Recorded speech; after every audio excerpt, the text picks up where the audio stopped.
There are detailed instructions in the New Testament which clearly relate to the wider principles that Jesus drew on, and those wider principles are love God and love your neighbour as yourself.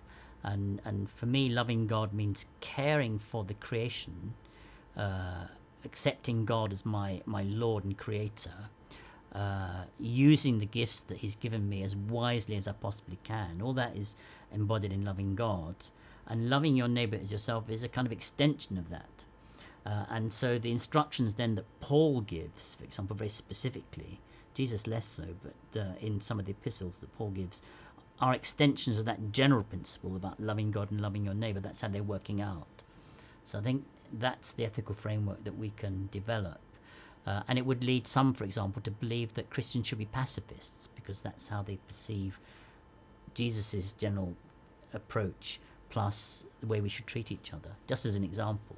So the detail may actually vary, but the framework is there.